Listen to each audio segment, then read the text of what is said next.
Hello, everyone. Lovely to see you and welcome back to our reading of Jane Eyre by Charlotte Bronte. Without any further ado, we are going to ask Annie to start reading when I change the slides. And we're in chapter 6. And there is your reading, Annie. All right, chapter 6. Guests at Thornfield Hall. 2 weeks later, a letter arrived from Mr. Fairfax. Mr. Rochester will return on Thursday, Mrs. Fairfax said. Some of these friends will come here with him. There will be many guests at Thornfield Hall. On Thursday evening, Mrs. Fairfax, Adele, and I were in Adele's bedroom. Mrs. Fairfax was looking out at the window. The guests are arriving now, Mrs. Fairfax said. I went to the window and I looked out. There were 3 carriages. 2 people were riding horses. Mr. Rochester was riding his big black horse. A beautiful young woman was riding a white horse. Right, so I'm going to remind our viewers a little bit. Miss Fairfax is the housekeeper. She is the one who makes sure everything is running smoothly in the big house. Adele is a young girl who Mr. Rochester, the owner of the noble house, is in charge of looking after. So I've just mentioned who everybody is. And now we will continue with Alan. Alan, you have one of your favorite pieces where you start to describe the picture. Off you go. Tell us what you can see. Well, you can see that that she's looking through the window and sees the arrival of Mr. Rochester, is it? Yes. Yes. And also immediately in front of the window, there's the black and the white horse, which she mentioned a little earlier. So obviously she's now expecting visitors to walk through the door any moment. Yes, so she's maybe a little apprehensive, no? Because she's quite a shy person. And we can see that there is a lady on horseback and the top hat that she's wearing to protect her head from riding. And as this book takes place in the 18th century, there is a horse and carriage, I think, Alan. This is what we would say. So everybody would come in horse and carriage, not in cars or motorbikes, and that would take some time for them to come. Right, Alan, you can read your piece now too. Okay. Mrs. Fairfax pointed to the young woman. That is Mrs. Ingram, the housekeeper said. Then she went downstairs. Adele wanted to go downstairs too. No, Adele, I said, we cannot go downstairs tonight. Mr. Rochester is talking to his guests. The next day, Mrs. Fairfax came into the schoolroom. Mr. Rochester wants you to meet his guest tonight, Miss Eyre, she said. Adele, you must meet them too. Later, Adele and I went quietly into the sitting room. And soon 8 ladies came into the room. One of them was tall, dark, and very beautiful. She was Blanche Ingram. Adele ran towards her. Good evening, beautiful lady, she said in French. What a pretty little girl, Blanche Ingram said. Miss Ingram spoke to the other ladies, and she spoke to Adele, but she did not speak to me. Right. So also there are films made from this book. And if anyone goes to the YouTube, they can see them, or maybe on television. And you will get the idea of what this woman is like and her character.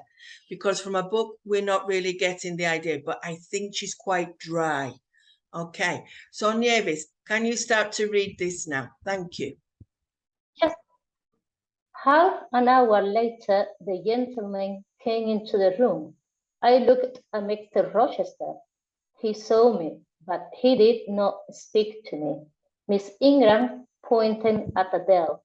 Why doesn't this little girl live at the school, Mr. Rochester? She asked. Adele learns her lessons at home, Mr. Rochester replied. She has a governess. Oh, yes, that small woman by the window, Miss Ingram said. I had many governesses. I hate all of them. They were all ugly and stupid. Later, Miss Ingram and Mr. Rochester sang Some songs, I imagine. Now, from Okay, this, you're getting the idea that she's quite dry and quite superb, no? The way she speaks down at people. So as the story continues, we will get more idea. Right, Annie, it's your turn. She sang some songs together. Mr. Rochester had a fine voice. I listened to the songs. Then I left the room. Mr. Rochester followed me. What is wrong, Jane? He asked. Nothing is wrong, sir, I said. But I'm tired. I'm going on my room. Good night, sir. You are tired and you are unhappy too, Mr. Rochester replied. There are tears in your eyes. Rest now, Jane. But please come and meet my guest tomorrow evening.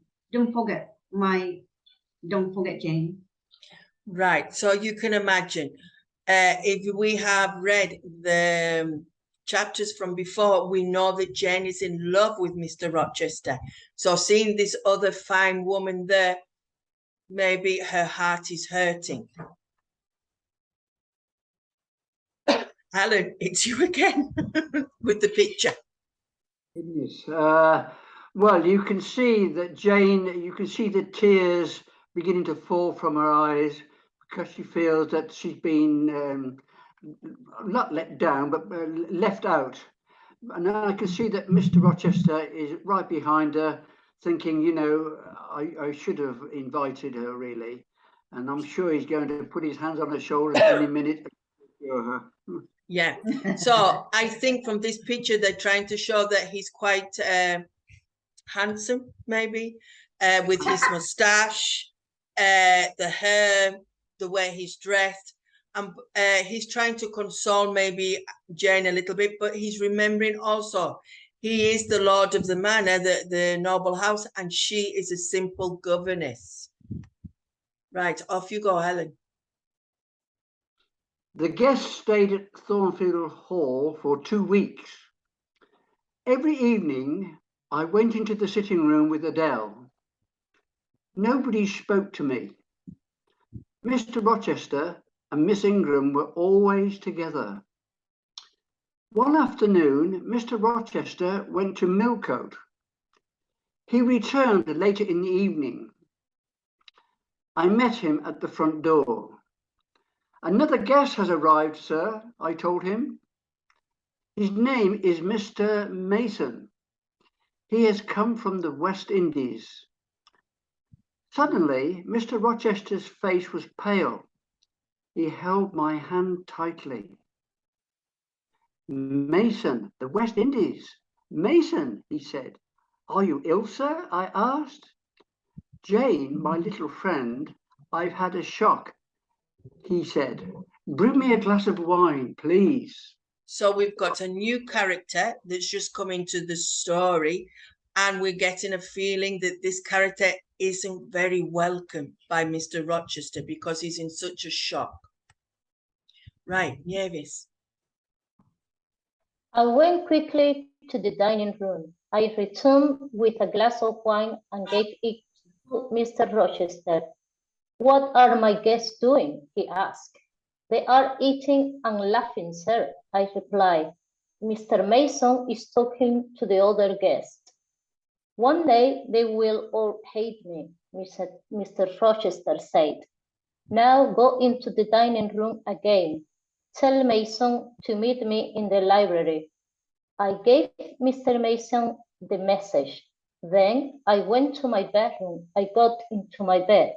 Later, I heard Mr. Rochester coming up the stairs with Mr. Mason. They were laughing and talking. Soon I was asleep.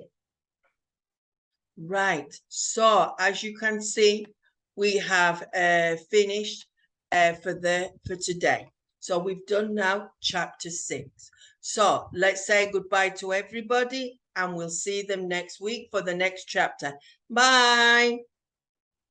Bye. Bye.